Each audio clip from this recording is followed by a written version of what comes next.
Imagine a world where in ancient Rome, beauty was a quiet death sentence, where the gentle curve of your lips, the clean line of your shoulders, the way your laughter spilled too brightly into warm air, these did not promise you affection or fortune. They marked you instead as an offering to Rome's deeper hungers. Here, in courtyards paved with mosaic vines and gods carved in triumph, boys were not chosen for noble lineage or keen minds. They were singled out because their teeth lay in even rows, because their breath caught sweetly at the base of their throats when spoken to, because their skin seemed made to blush under a stranger's gaze. The stewards came with tablets sealed in crimson wax, hands soft from lives untouched by toil. They noted measurements, the fragile hollow where your neck met your collarbone, the precise distance between your eyes, the tilt of your mouth when you tried not to smile. Each cold mark carved into wax was a quiet unravelling of who you thought you were, and once taken, you would be taught how to laugh again, not as children do, for joy, but as adornments must, in rooms echoing with senators' voices and the clink of goblets. You would glide across marble floors, bare feet whispering secrets of ownership. A slender talk of gold would circle your throat, delicate enough to look like a gift, heavy enough to declare you were nothing more than a living ornament of some grand house. This is the horrifying life of a male slave in ancient Rome, a life that began under sunlit arches where mothers hid their lips behind trembling hands, and ended in halls where every sigh was measured, every breath rehearsed, until your name no longer mattered at all. So before we cross these thresholds of cold marble together, before we watch boys transformed by careful voices into laughter on command, by gentle hands into bodies that gleamed for Rome's pleasure, subscribe and tell me where in this wide, watching world you're listening from, because only together can we follow these fragile footsteps deep into the Empire's heart, to witness how horror does not always arrive with chains, but often with a single breath held too long in a city that worshipped perfection more faithfully than any god. You're 12. Your world is small in the best way, a sun that rises soft over low rooftops. Neighbours who know your name and still remember when your mother carried you, press tight against her hip. Mornings spill warm light into narrow streets. You chase after goats that break free from their ropes, laugh so hard your chest aches. Your laughter is reckless, untrained, a sound that floats higher than any temple bell. Sometimes, old women pause to watch you pass. They mutter half jealous, half wistful blessings, clicking their tongues over how finely the gods carved your face, the neat lines of your teeth, the lashes that catch sun like silk threads. Your mother hears them. She fusses with your hair more than necessary, smoothing back stray wisps with hands that tremble only slightly. When she finishes, her fingers hover near your cheek as if wanting to stay there, as if trying to hold on to this moment a heartbeat longer. You don't see the snare. You only see yourself reflected in her eyes, a boy with bright breath and shoulders still too narrow for any real burden.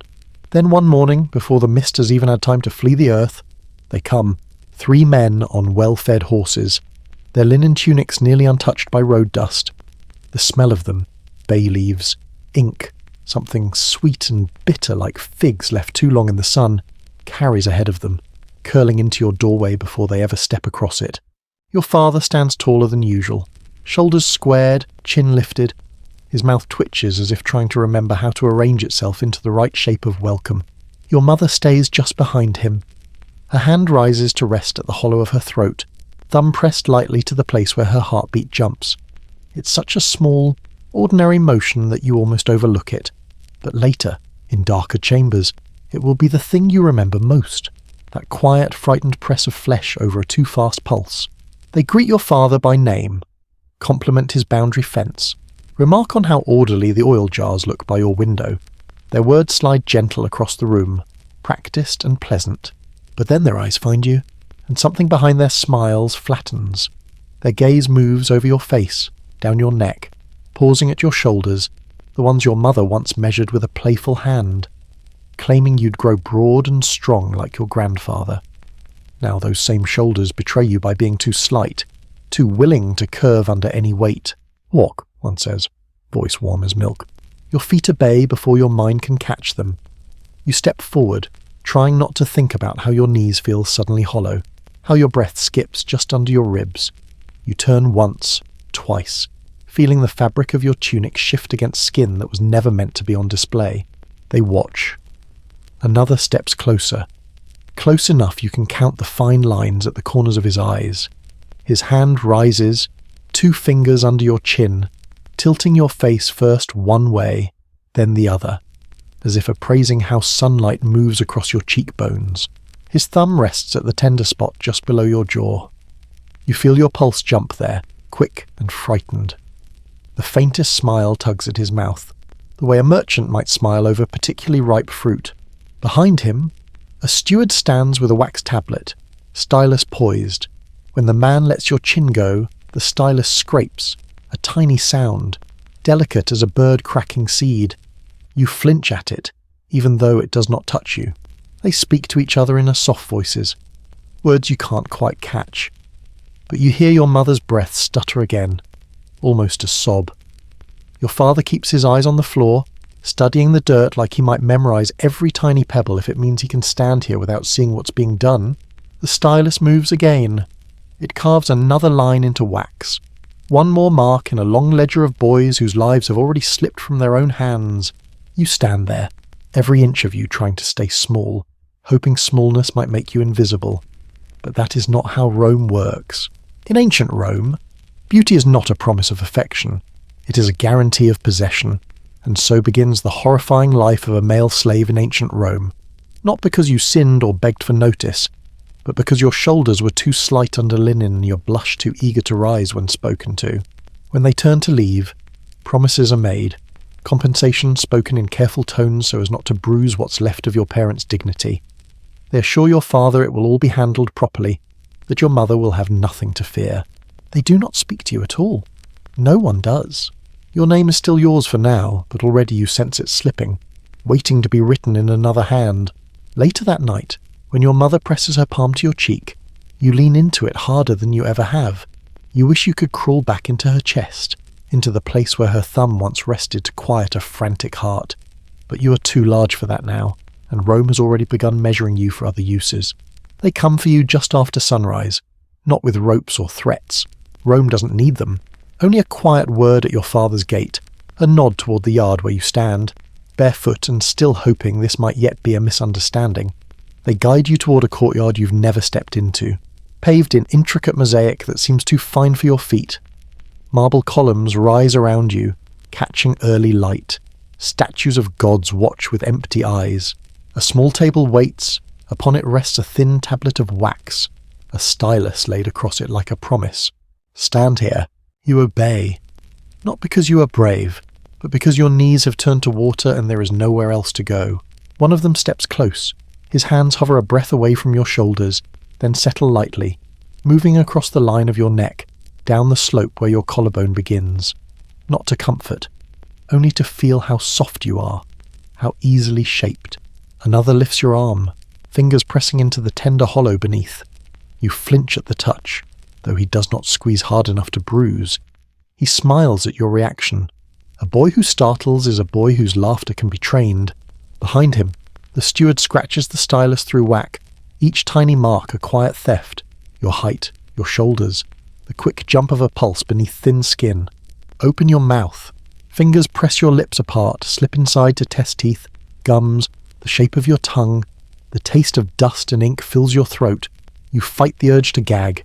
Another line scored into wax. Your breath pauses. Maybe ours does too. They ask you to speak. Your name comes out small, strangled by your own breath. That seems to please them even more, a voice easily bent. They turn your face left, then right, considering how light plays on your cheek, whether your lashes tremble in a way Rome will find pleasing. The stylus moves again, so easily, as if carving out the last of you takes no more effort than tallying up grain.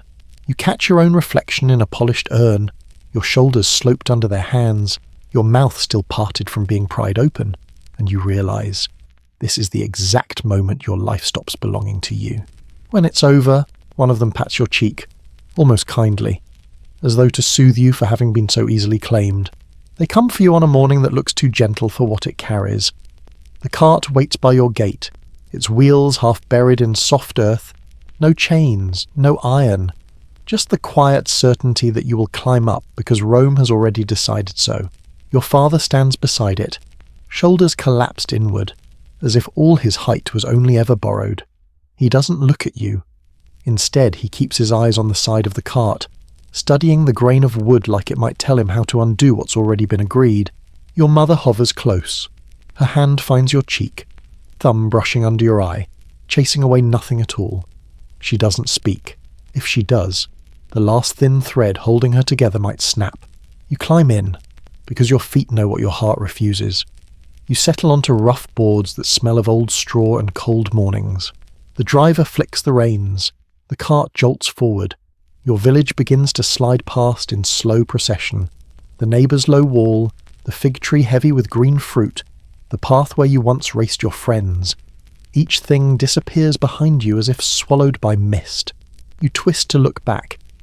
Your mother stands where you left her, hand pressed flat over her mouth now, eyes bright and wide.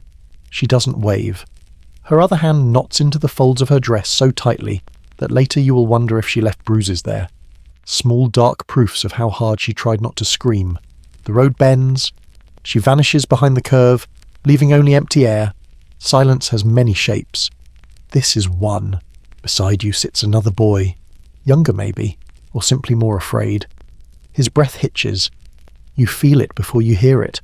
The slight shift of wood when his shoulders shake. Neither of you speaks. The silence piles up between your knees, thick and heavy. Talking might remind you that you still have voices, still have names. And here, on this road, even that feels dangerous. Hours pass. The sun climbs higher, burns down on the cart, on your bare neck.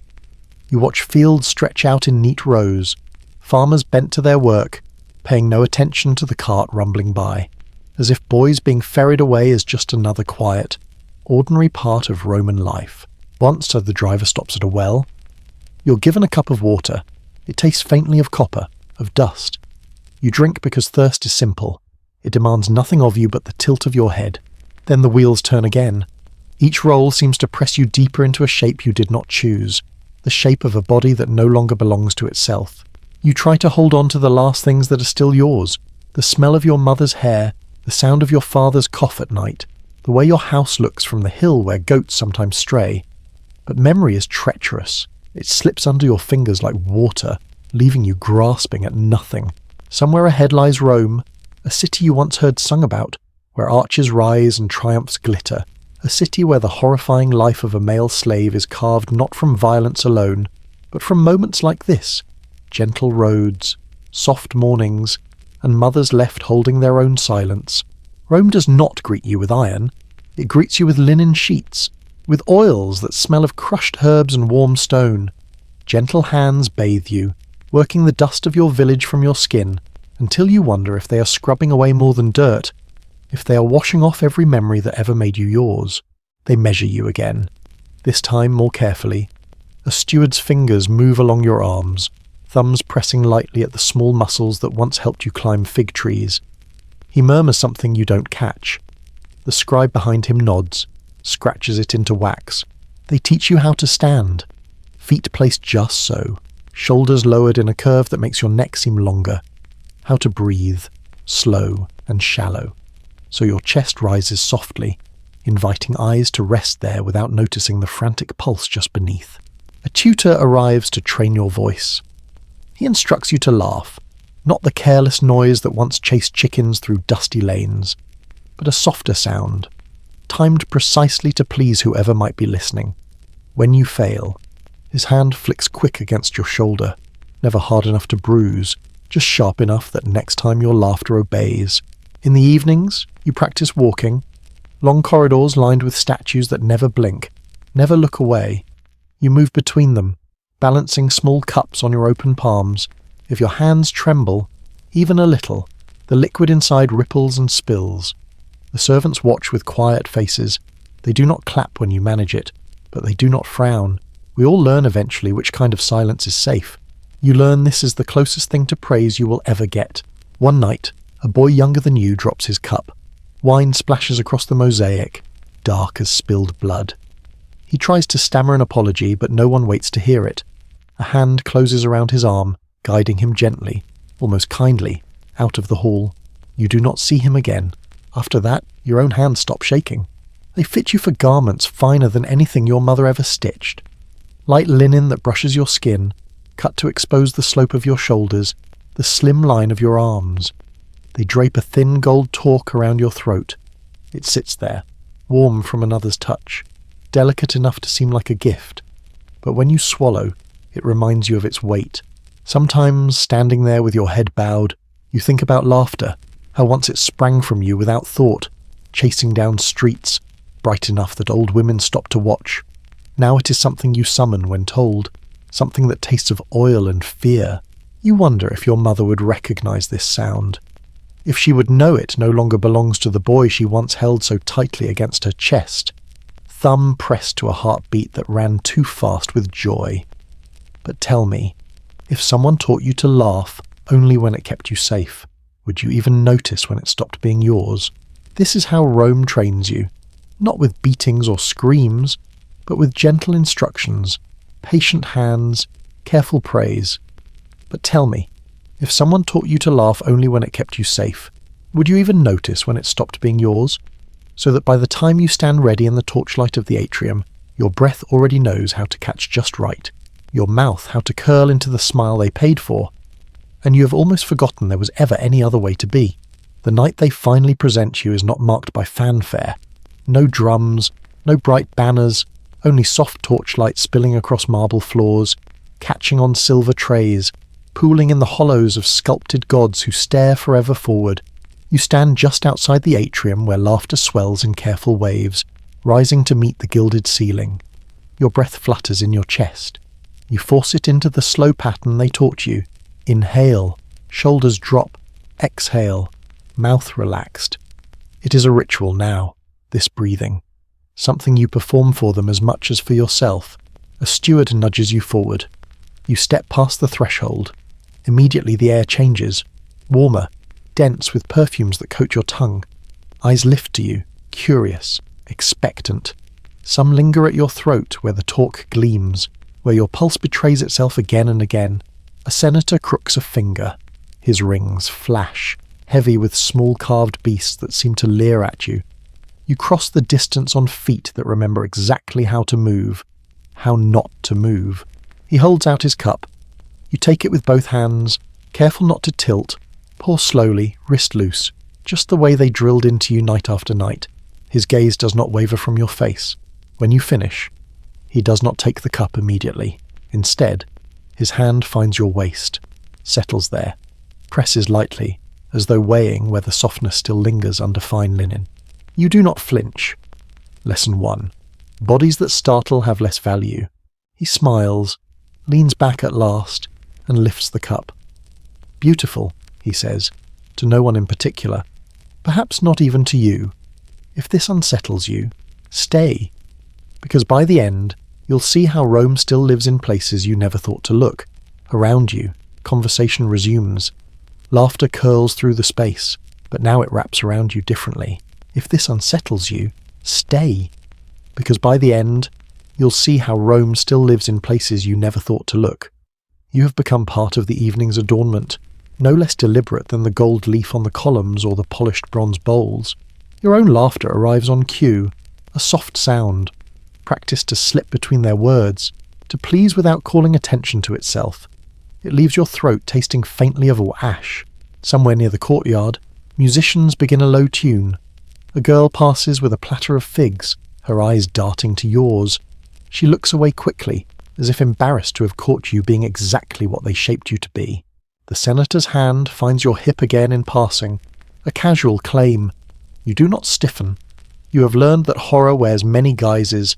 Sometimes it is a smile under heavy rings, sometimes a polite hand at your side, guiding you gently deeper into the room. This is how it happens.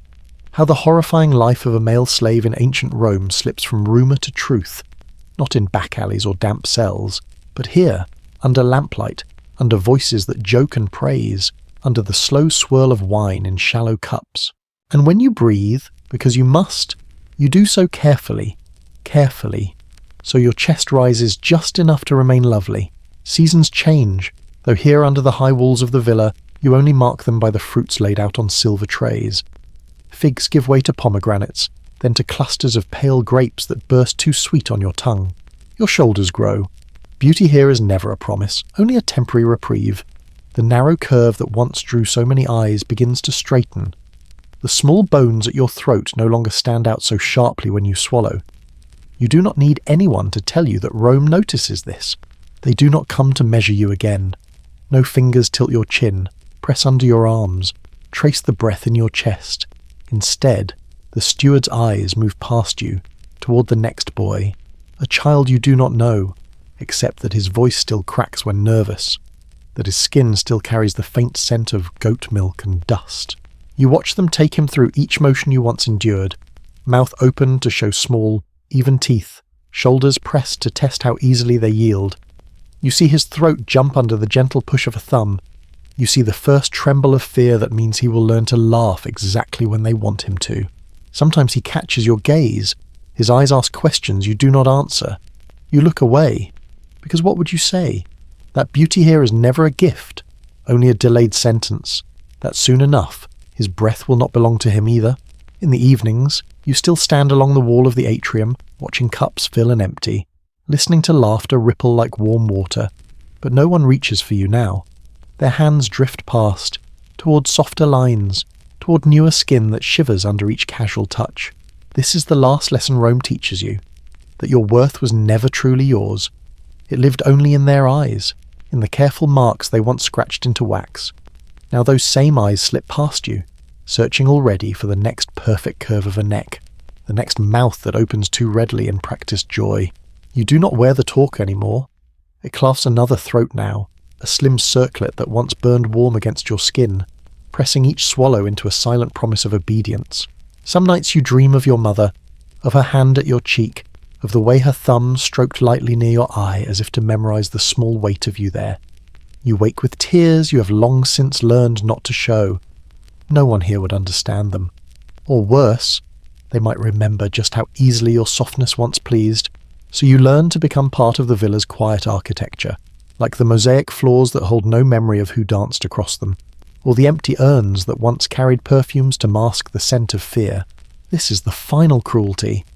Not that Rome took you, trained you, displayed you, but that one day, without ceremony or whip, it simply stops seeing you at all. Centuries slip past, slow as dust. Rome crumbles under greed, under wars it wages and loses, under debts carved deeper than any marble inscription. The villa that once knew your laughter collapses into ruin. Roof tiles shatter on mosaic floors where you once learned to glide with wine. Ivy clutches the arms of gods who no longer watch. Birds nest in alcoves where lamps once burned just to catch the shine of your shoulders. Travellers wander through these hushed halls. They marvel at flaking frescoes, trace delicate vines with careless hands, whisper over how tender the painted eyes look. They never ask about you, about the boys weighed by thumb press and stylus mark, who learned to breathe in ways that pleased Rome more than their own lungs did. Your name has slipped beyond reach, drowned by weeds and centuries of forgetting. And yet, even now, in a world that calls itself gentler, we pause. We still hover over flawless faces on small glowing screens. We still let our breath hitch at smooth skin, at laughter caught mid-spill, bright enough that it hides where the fear once pooled. Tell me, when you linger there, is it truly admiration that stops your hand? Or is it the same old hunger that built these marble halls, whispering inside you still, soft and cruel? Take it. Own it. Make it smile for you. Because the horrifying life of a male slave in ancient Rome is not only buried under cracked columns, it lives quietly wherever beauty is weighed more carefully than mercy, wherever someone learns to laugh because it keeps them safe. So if these stories catch somewhere in your throat, if they press a thumb right under your jaw and hold you still, then stay with me. Subscribe. Tell me where in the world you're listening from. Because together, maybe we can learn how to stop watching beauty only to measure how it might please us. Or perhaps we won't. Perhaps we will keep pressing our thumbs under tender jaws, century after century, whispering the same quiet command, smile for me.